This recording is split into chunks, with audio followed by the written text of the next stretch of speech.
Okay, so storyboards and pre-viz animatics are two of the best methods of pre-visualizing your scene. But because of the high price of 3D animation apps, most don't even consider a digital storyboard or an animatic an option. But things are changing. Now, because many of you already have this app and don't even know it, I wanted to show you how you can use it to visualize your spaces and create storyboards and animatics and such.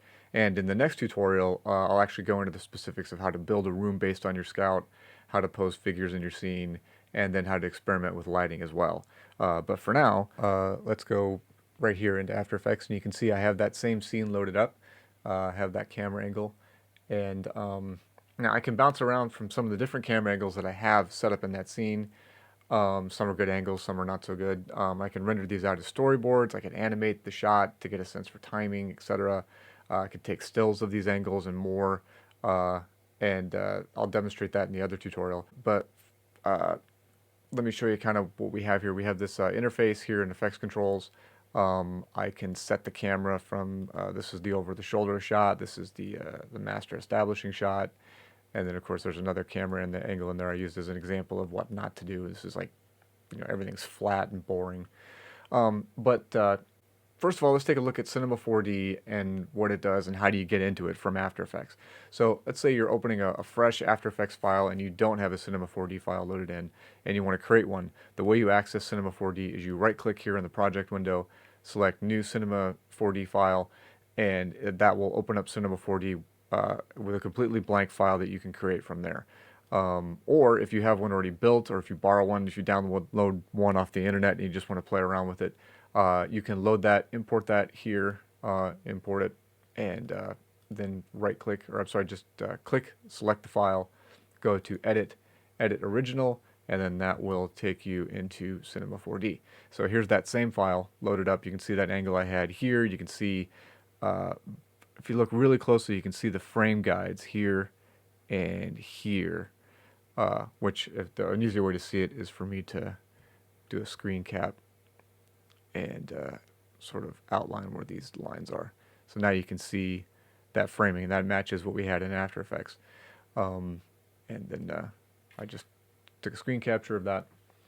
Now, this model is based on an actual location that I shot about a year ago for a Kickstarter project. And the reason I used this location as an example is because it was a fantastic location with so many interesting angles and lighting possibilities, none of which did we ever utilize because the director had no business being a director. He didn't understand space or angles or leading lines or frame balance or visual storytelling on any level whatsoever. And it ended up being a very frustrating experience for me and the entire crew and was a complete misuse of this beautiful location, which was this house that had this amazing view. But even if we didn't like the view, we could have green screened this giant picture window out and replaced it with whatever we wanted. It had this huge kitchen, and it was these two characters in the scene talking. It was very kind of Wolf of Wall Street kind of thing. These guys were running a scam, and this is the accomplice coming saying, the cops were sniffing around today, and they were asking questions. They know everything, and this is a guy like they can't prove anything, and it was actually a really well written scene. It just the way that it got put together uh, was a complete misuse of this space. This was the way the angle. This is what the master shot should have been, and it was instead it was that other angle that I showed you, that I said don't ever use that. Um, and then the over to the shoulder shot wasn't this. It was something completely different, and it was just kind of a nightmare. And it wasn't until after the final product was done and the director was completely unhappy with it and began asking in earnest why my reel and my no budget short film looks so fantastic and his project looks so boring and amateur, that I tried to explain to him that everything I'm telling you in these new tutorials. Um, Now, he didn't outright accuse me of sabotaging his film, as some other Nimrod directors have done, not knowing that it's my reputation at stake, that I would never do that. But if you detail the shot to me on set and I say to you, it might be better to maybe shoot that shot from over here because it'll create a better sense of space and balance with more interesting lines, and you either ignore my advice or do what this director did, which is get in my face and say, I'm the director here. Don't tell me how to shoot. This is the shot that I want. Don't fight me on it. Do what you were hired to do. Well, first of all, I am doing what I was hired to do. But second, if you prevent me from actually doing that and you lack the skill to do anything creative yourself, then you create this great big pile of shit that he ended up with. So composition is just as important as lighting, maybe even more so in determining just how powerful your final images become. And too many directors are, and I'm talking high-profile, like Hollywood directors here, rely on their DPs to create those images. And because of their egos, they never come out and say, hey, I'm really good with actors and pacing, but I can't set up a shot to save my life. And if not for my DP, my movies would look like an incompetent film school short. And so what you get more and more directors attempting to make films without any understanding of the art of moving pictures. And I'd like you all to be better than that, which is why we are here. It's like you'll end up with a better product. Your DP won't want to crush your skull, and you'll have a better shot at success because your film will look good. So let's get back to this. As you can see from this overhead angle here, and the floor plan, all the cameras. This camera here is this angle here. This camera over here is our master wide, which would actually push into these guys. You can do a couple of different things. In fact, let's play with this camera. If I were to zoom out, I could maybe jib down into the shot. Actually, let me change this camera to camera 1, and you can see I can I could sort of have a jib and sort of, and I can get this.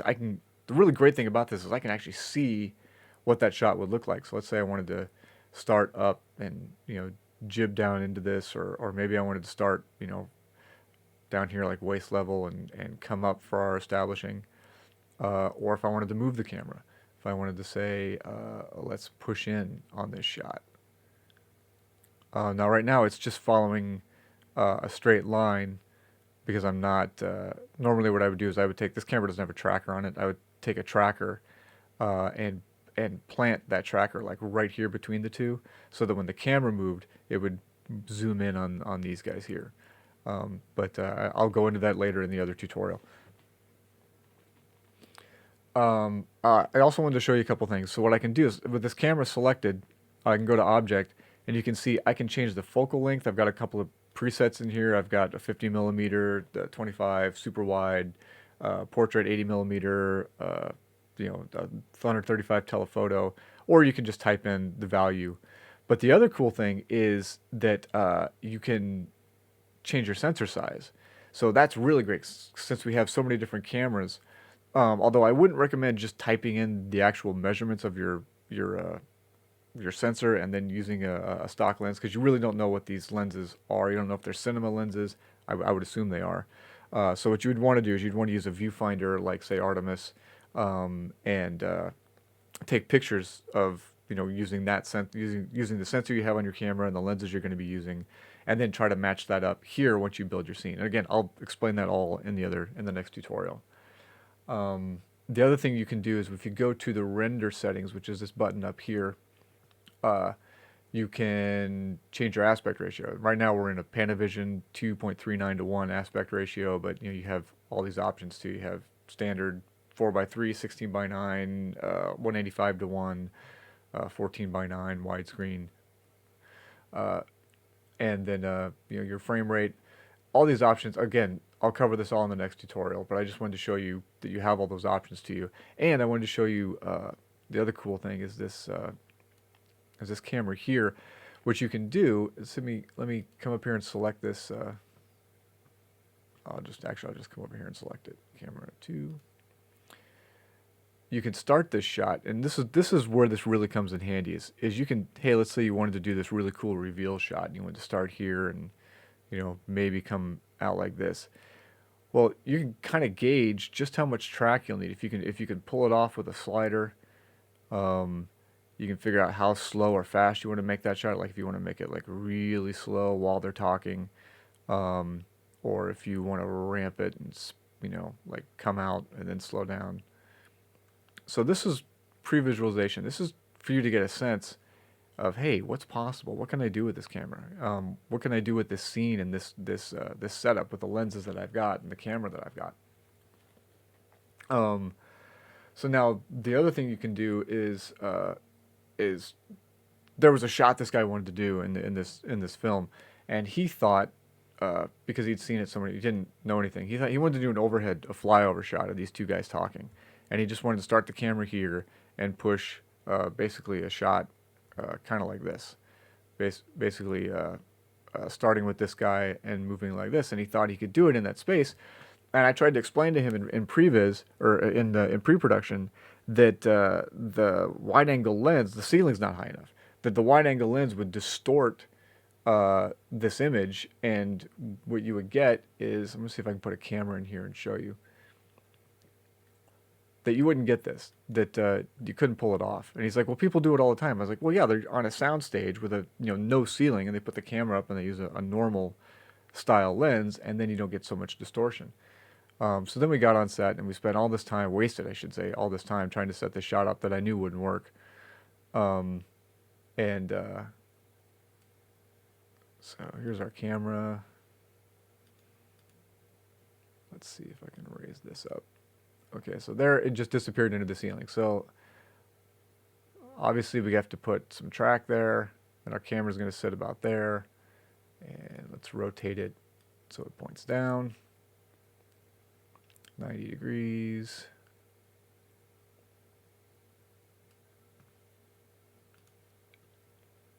Drag it over here on our scene. Rotate it around. Oops, I don't want to do it that way. I want to do it this way.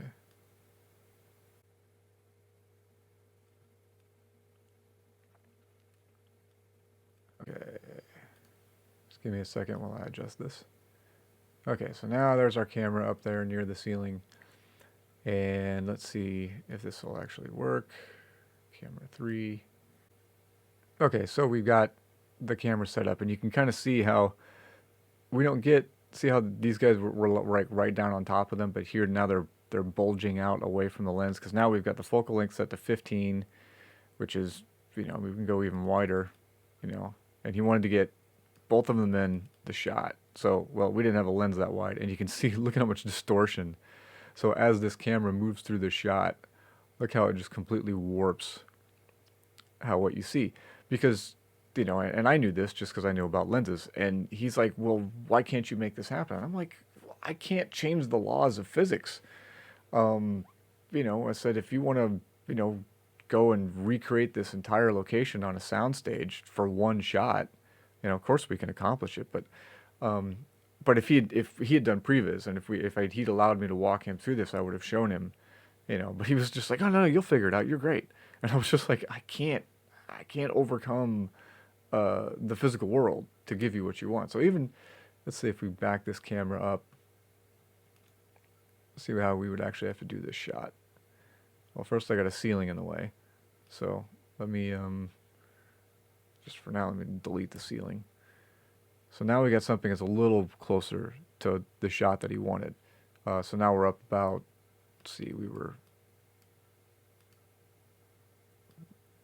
about 15 feet on an 8mm lens. That's not going to work. 16, 18. 18 is probably about as wide as you're going to get. 16 to 18. So we're 16mm lens. There's still a little bit of distortion, but now we got something a little similar. And that would have been the shot that he was looking for. But I can't do that with the ceiling in the way. And if I put the camera lower and put a wider angle lens on it, then you're not going to get what you're looking for.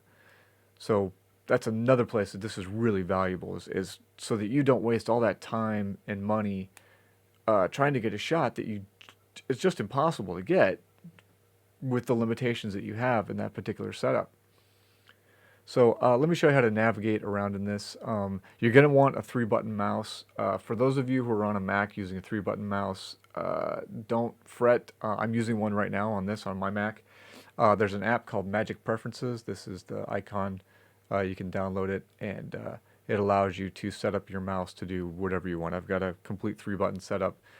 So to navigate, you're going to want to be in perspective mode, like I am here and here. So by scrolling, I can zoom in and out. If I hold down the Option key and drag with the middle mouse button, I can sort of pan the camera. And then if I want to orbit the camera, I can use the left click and orbit around. So you can see I deleted my ceiling, so now it's almost like as if we're playing with a model like on a table, which is great. We can see all the different angles. We can find out, hey, this angle here is actually pretty cool. Why don't we use that to zoom in on it? We could place a camera over here, uh, or we could take a camera that we've already got in existence and move it over there to show that. So why don't I do that? Why don't I take this camera here? And here I'm just using the transform gizmos to set this camera up. The lens is way too wide. Let's go into our camera object. And it's going to be something a little more normal, like a 35. There we go. And then we'll back the camera up.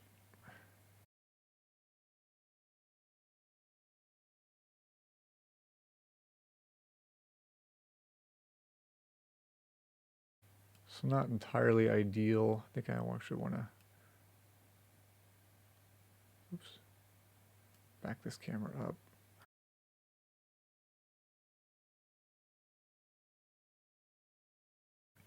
Something like that. So there's just the general idea of how to get around. And like I said, in the next tutorial, I'll go into the complete details about how you set all this up. The other thing I want to show you is I have some lights in here, but I've turned them all off. So the lighting in here is what's called default lighting in 3D animation.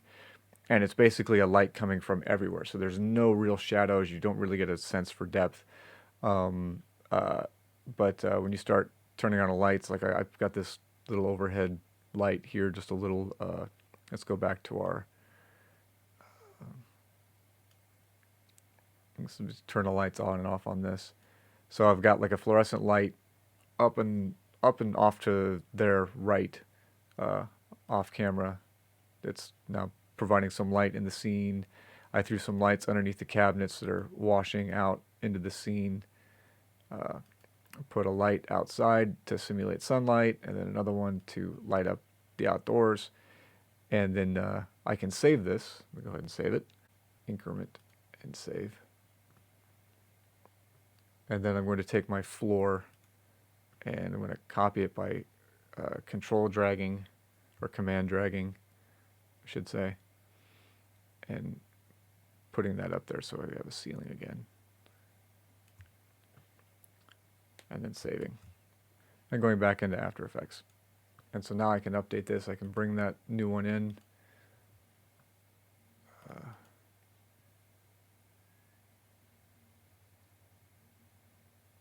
I can drag it to a composition.